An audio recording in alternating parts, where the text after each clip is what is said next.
오늘 우리가 은혜 받으실 하나님의 말씀은 창세기 43장 1절에서 5절까지의 말씀입니다. 창세기 43장 1절에서 5절까지의 말씀을 다 같이 합독하겠습니다. 그 땅에 기근이 심하고 그들이 애굽에서 가져온 곡식을 다 먹음에 그 아버지가 그들에게 이르되 다시 가서 우리를 위하여 양식을 조금 사오라. 유다가 아버지에게 말하여 이르되 그 사람이 우리에게 엄히 경고하여 이르되 너희 아우가 너희와 함께 오지 아니하면 너희가 내 얼굴을 보지 못하리라 하였으니 아버지께서 우리 아우를 우리와 함께 보내시면 우리가 내려가서 아버지를 위하여 양식을 사려니와 아버지께서 만일 그를 보내지 아니하시면 우리는 내려가지 아니하리니 그 사람이 우리에게 말하기를 너희의 아우가 너희와 함께 오지 아니하면 너희가 내 얼굴을 보지 못하리라 하였음이니이다. 아멘. 오늘 말씀의 제목은 이르면 이르리이다입니다. 잃게 되면 이르리로다. 참 제목이 비장하지요. 우리가 그동안 요셉을 중심으로 해서 하나님 말씀을 계속 들었습니다. 제가 이렇게 요셉을 계속 묵상하다 보니까 사단 입장에서 보았을 때에 찔러도 피 한 방울 나오지 않는 사람입니다. 그렇죠? 요셉을 아무리 유혹하고 넘어뜨리려고 해도 이빨도 안 들어갑니다. 형들을 통하여서 마음의 상처를 심하게 받게 하고 또 죽음의 위험과 그리고 노예로 팔려가는 그런 절망으로 계속 요셉을 무너뜨리려고 해도 요셉이 무너지지가 않습니다. 그래 어디 보자. 그리고 나서 여자를 통해서 이제 미인계를 써가지고서 유혹을 해도 이 혈기방장한 17살 나이에 넘어가지 않습니다. 대단한 사람입니다. 참 요셉이 우리에게 정말 신앙인의 모범이 될 수 있는 기준이 될 수 있지만 요셉처럼 살으라 그러면 참 숨이 막힐 것만 같습니다. 대단한 사람입니다. 그렇지만 오늘 본문에는 이제 야곱이 나옵니다. 이 야곱은요 정말 열정이 대단한 사람입니다. 하지만 반면에 약점도 많은 사람입니다. 그래서 굉장히 정이 갑니다. 왜 그러냐면 야곱은 굉장히 성공하기를 원해요. 그리고 비록 한 박자 늦게 태어났지만 정말 장자가 되고 싶은 그 열정이 대단한 사람입니다. 야곱의 그 약점이 무엇인가 살펴봤더니 바로 욕심입니다. 열정이 지나쳐서 그것이 욕심이 돼버리니까 그것이 야곱으로 하여금 넘어지게 하는 것입니다. 야곱이 비록 장자로 태어나진 못했지만 장자가 되고 싶어서 몸부림칩니다. 그 마음에 장자가 되고 싶어가지고서 그 형이 가장 배고픈 그 시점에 팥죽을 끓여놓고서 그 형의 그 성품을 잘 파악해가지고서 그냥 장자권을 대수롭지 않게 여기잖아요. 그러니까 이 팥죽 한 그릇이면 어쩌면 우리 형이 나한테 장자권을 넘길지도 몰라.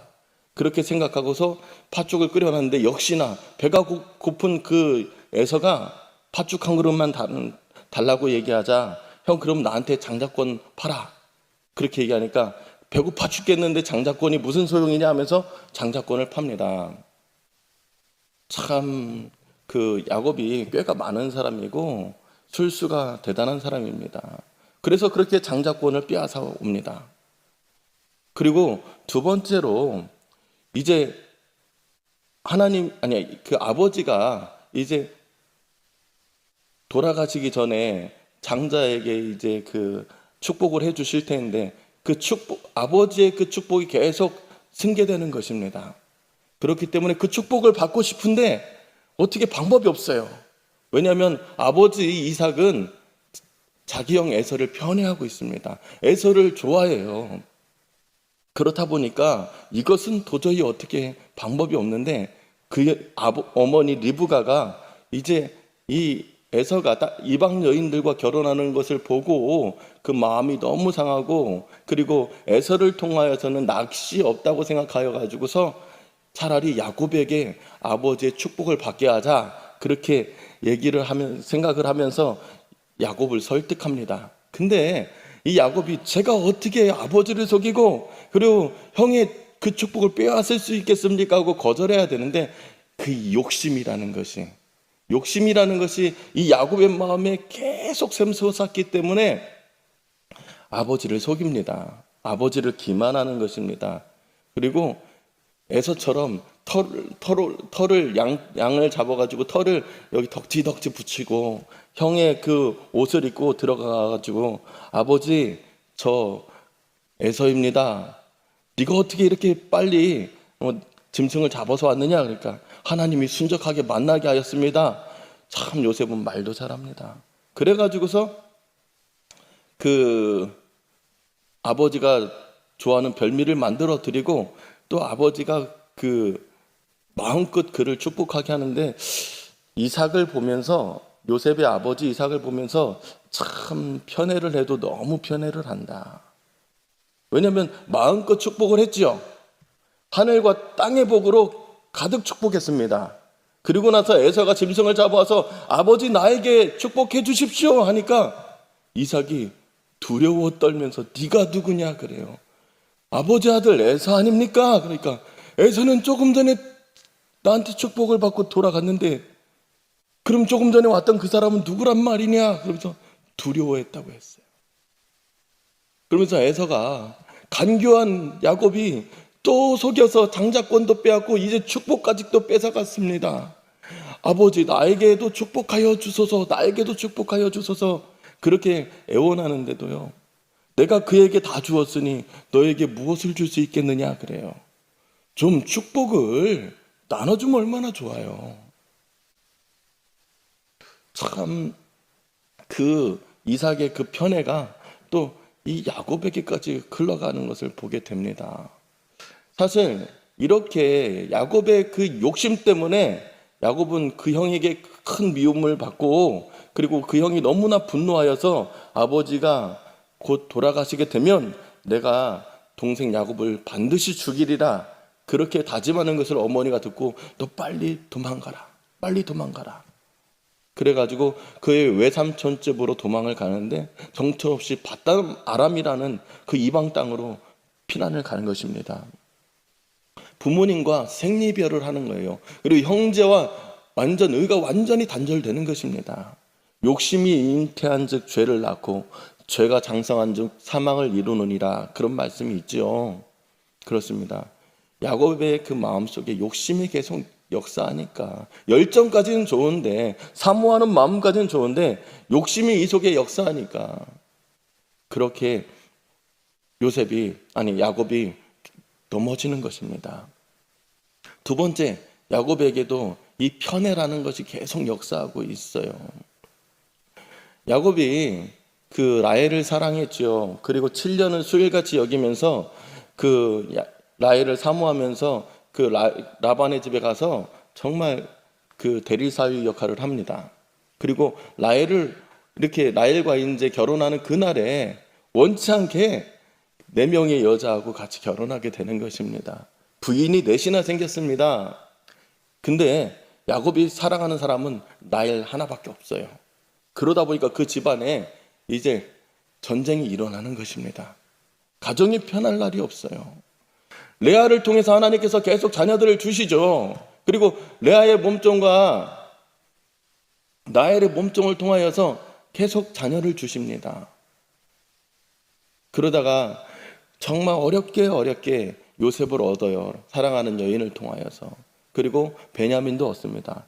근데 이 야곱의 그 편애가 가정을 굉장히 힘들게 만드는 것입니다.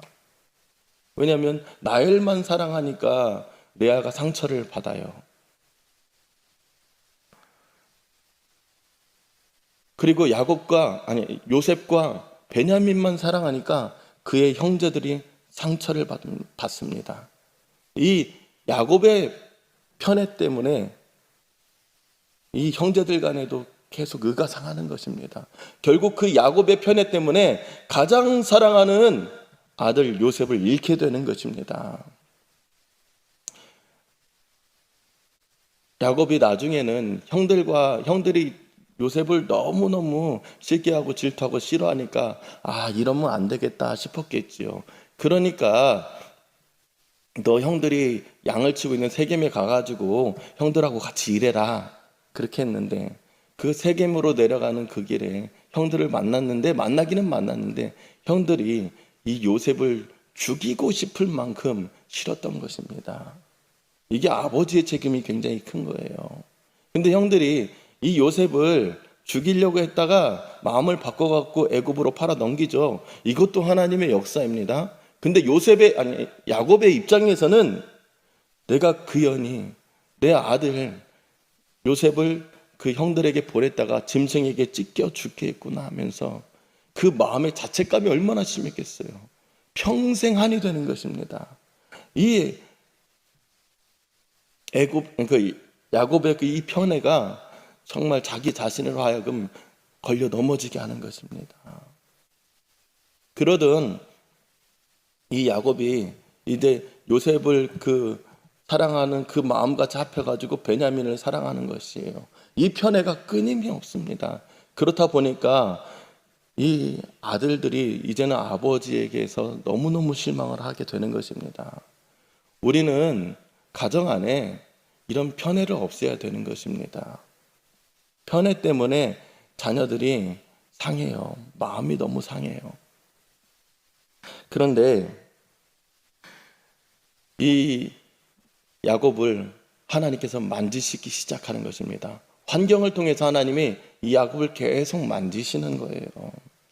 이 7년의 풍년 좋았습니다. 하지만 7년에 이제 기근이 찾아오니까 이제는 살 길이 막막한 것입니다. 먹을 것이 계속 떨어져서 이 전장에 보면은 아들들을 애굽으로 보냈는데 이 아들들이 정탐꾼으로 몰려가지고서 지금 시므온이 볼모로 잡혀 있고, 이 나머지 형제들이 이제 양식을 사갖고 왔는데 이 양식이 다 떨어져 가고 있어요. 그러니까 양식이 다 떨어져 감에도 불구하고 그 아들 시므온이 지금 볼모로 잡혀 있거든요. 그럼 형제들을 베냐민하고 같이 보내가지고 이 시므온을 데리고 와야 되는데 야곱은 보낼 생각을 안 해요. 이 베냐민을 너무너무 사랑하니까. 그러니까 형제들 입장에서는 얼마나 아버지가 원망스럽겠습니까? 베냐민은 중하고 시므온은 중하지 않은가? 아버지 너무하는 거 아닌가? 양식은 다 떨어져 가고 있는데. 근데 발등에 불이 떨어졌습니다. 이제 먹을 양식이 없어요. 이제 먹을 양식이 다 떨어지면 다 굶어 죽게 생겼습니다. 그러니까 어쩔 수 없이 아들들을 불러갖고 왜 너희는 가서 양식을 구해오지 않느냐? 그러니까 루비엔이 가서 얘기합니다. 아버지, 베냐민을 데리고 가야지만 우리가 가서 양식도 구해오고 시므온도 구해온다고 하지 않았습니까? 그렇게 얘기를 하니까 너희가 지금 내 아들들을 다 잃게 하는구나. 요셉도 잃었고 시므온도 잃었고 이제 베냐민까지 잃게 하는구나 하면서 자녀들을 원망해요. 잘못은 본인에게 있는데 본인이 몰라요. 내 눈에 들보를 보지 못하는 것입니다. 그러니까 유다가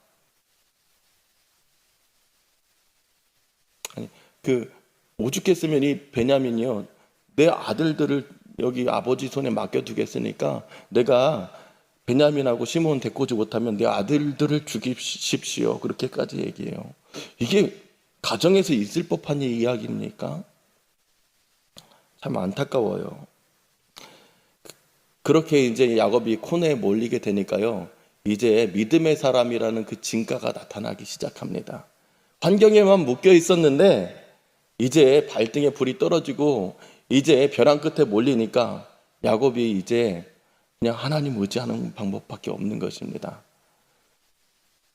그러다 보니까 이제 야곱이 이제 마음을 바꿔가지고 뭐라고 얘기하냐면 43장 14절에 보면 전능하신 하나님께서 그 사람 앞에서 너희에게 은혜를 베푸사 그 사람으로 너희 다른 형제와 베냐민을 돌려보내게 하시기를 원하노라. 내가 자식을 잃게 되면 이르리로다. 그래요. 야곱의 그 편의 그 끝을 이제 보게 하는 것입니다. 편의 끝은 다 잃는 것이에요. 잃으면 이르리로다 그렇게 표현했는데요. 정말 사랑하는 자식을 잃게 된다는 것, 그것이 쉬운 것 아닙니다. 내려놓게 된다는 것, 그것이 쉬운 것이 아니에요. 저도 이 말씀 묵상하면서 저도 계속 7번을 유산했습니다. 7번을 계속 유산하는데 그 유산할 때 얼마나 그 마음이 아픈지 몰라요. 근데 기적적으로 8번째에 제 아이를 얻게 됐습니다. 그 후로도 둘이나 제가 더 잃었어요. 계속 유산을 해서 사모가. 근데 정말 어렵게 얻은 아이고 너무 이뻐요. 너무 이뻐요. 그래서 매일 아이를 보면 은찬아, 세상에서 네가 제일 좋아. 세상에서 네가 제일 좋아. 계속 막 나도 모르게 입에서 고백이 나와요. 그런데 그 지난 4월 달에 아이가 이유를 모르고 원인을 알 수 없게 계속 아프대요. 온몸이 다 아프대요. 나중에 이렇게 손끝도 만지지 못하게 해요. 다 아프대요. 그래서 병원 가서 다 조사를 다 해봤는데 의사 선생님들도 그 원인을 모르는데 그냥 하나 밝혀진 건 뭐냐면 중성지방 수치가 2276이 나온 거예요. 그러니까 피가 다 굳어서 이제 죽게 생겼으니까 저기 신촌 세브란스 보내가지고서 일단 피부터 싹 갈아야 된다고 그러더라고요. 온몸에 있는 피를 다 빼고 새 피를 전부 다 수혈시켜가지고서 일단 아이 피 굳어가는 것은 일단 잡아야 된다고 그러는 거예요. 이게 그러니까는 원인을 규명할 수 없는 병입니다. 그러다 보니까 제가 다리가 풀려요. 그냥 진짜 깜깜해요. 눈앞에 아무것도 안 보이고 얼마나 가슴이 좀 두근두근대고 걱정되는지 몰라요. 정말 두려웠습니다. 그리고 아이의 생명이나 내 생명이나 하나님 똑같습니다. 얘가 죽으면 저도 죽습니다. 하나님 도와주세요. 그날 정말 밤새 기도했습니다. 그 다음날 하나님께서 기적을 일으켜 주시지 않았다면 제가 이 자리에 없을 수도 있어요. 정말. 근데 그 다음날 아침 8시에 신촌 세브란스로 이송하기 전에 한 번 더 검사했는데 정상 수치가 나왔어요. 피가. 의사 선생님들은 다 원인을 알 수 없고 정상 수치가 나오고 더 걱정스러운 거예요. 왜 이런 일이 생겼는지 모르겠대요. 의사 선생님들은.